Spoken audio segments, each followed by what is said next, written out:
आज आप लोग फ्यूचर परफेक्ट टेंस का पैसिव वॉइस देखेंगे। जिस प्रकार पास्ट परफेक्ट टेंस में दो वाक्य एक साथ आता है, वैसे ही फ्यूचर परफेक्ट टेंस में भी कभी कभी दो वाक्य एक साथ आते हैं। तो गाइज, मैं आपको बताया हूं कि जब दो वाक्य एक साथ आते हैं तो पहले वाले वाक्य को ही पैसिव वॉइस में चेंज किया जाता है।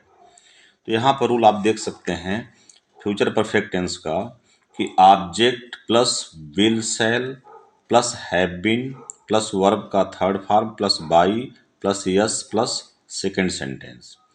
पहला रूल है कि पहले हम ऑब्जेक्ट लिखेंगे, ऑब्जेक्ट के अनुसार विल या शैल का प्रयोग करेंगे, उसके बाद इसमें हैव बीन लगाएंगे, क्योंकि पास्ट परफेक्ट टेंस की सहायक क्रिया विल है तथा शैल हैव होती है। लेकिन जब हम उसको पैसिव वॉइस में चेंज करते हैं तो उसमें बीन अतिरिक्त जोड़ते हैं। तो object plus will shall plus have been plus verb का third form plus by plus yes plus second sentence. ये सिंपल का रूल हो गया। दूसरा है object plus will not have been या shall not have been plus verb का third form plus by plus yes. यानी ऑब्जेक्ट अगर आपका सिंगुलर है तो विल नॉट हैव बीन का प्रयोग होगा, यदि आई वी रहेगा तो शैल नॉट हैव बीन का प्रयोग होगा प्लस वर्ब का third form plus by plus yes. तीसरा है कि यदि सेंटेंस इंट्रोगेटिव है तो ऑब्जेक्ट के अनुसार विल शैल का प्रयोग पहले करेंगे, फिर ऑब्जेक्ट लिखेंगे, फिर हैव बीन लिखेंगे प्लस वर्ब का third form plus by plus yes plus second sentence. उसके बाद जो है अगर क्वेश्चन वर्ड दिया है पहले तो क्वेश्चन वर्ड लिखेंगे, फिर विल शैल ऑब्जेक्ट के अनुसार प्रयोग करेंगे, फिर हैव बीन का प्रयोग करेंगे, फिर वर्ब का थर्ड फॉर्म लिखेंगे, उसके बाद by plus subject plus question mark. यदि कोई वाक्य व्हाट से प्रारंभ है तो what plus will have been का प्रयोग होता है, क्योंकि व्हाट स्वयं ऑब्जेक्ट रहता है तो ऑब्जेक्ट ढूंढना नहीं पड़ता।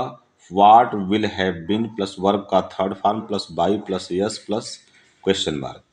अगर होम से कोई वाक्य प्रारंभ होता है तो होम को हु में चेंज करते हैं, उसके साथ विल हैव बीन का प्रयोग करते हैं प्लस वर्ब का third form plus by plus yes plus जो है क्वेश्चन मार्क। इसी तरह से अगर हु आता है तो हु को बाई हुम में चेंज किया जाता है, फिर ऑब्जेक्ट के अनुसार विल या शैल का प्रयोग करते हैं, फिर ऑब्जेक्ट लिख करके हैव बीन का प्रयोग करते हैं प्लस वर्ब का थर्ड फॉर्म। यानी हु वाले में लास्ट में बाई का प्रयोग नहीं होता, वो पहले ही हो जाता है। आठवां रूल है कि हाउ मच, हाउ मेनी, विच के साथ हमेशा ऑब्जेक्ट आता है। इस ऑब्जेक्ट के अनुसार शैल या विल का प्रयोग करते हैं, उसके बाद फिर हैव बीन का प्रयोग करते हैं, फिर वर्ब का third form plus by plus subject plus question mark.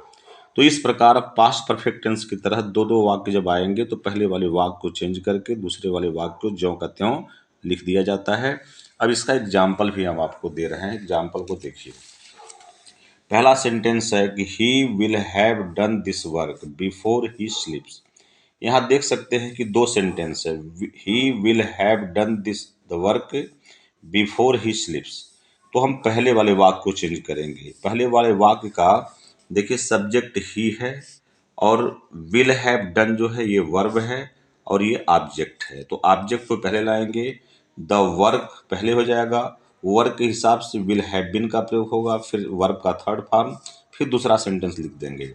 यहाँ वाक्य बनेगा the work will have been done before he sleeps.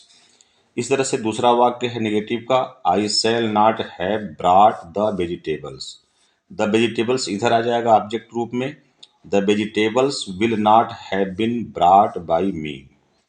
इस प्रकार जो है आप देख सकते हैं। तीसरा अगर इंट्रोगेटिव है, विल ही हैव इनवाइटेड अस, तो यहाँ पर अस क्या है, ऑब्जेक्ट है, इसको इधर लाएंगे तो इसके अनुसार शैल का प्रयोग करेंगे, तो shall we have been invited by him, shall we have been invited by him.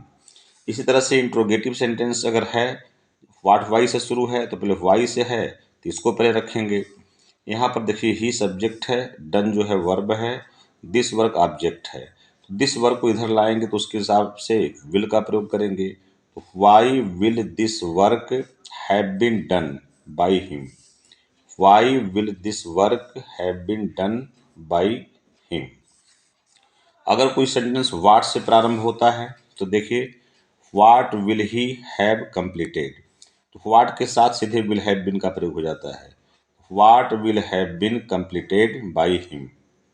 इसी तरह से अगर होम से कोई वाक्य प्रारंभ होता है तो whom को who में चेंज करते हैं।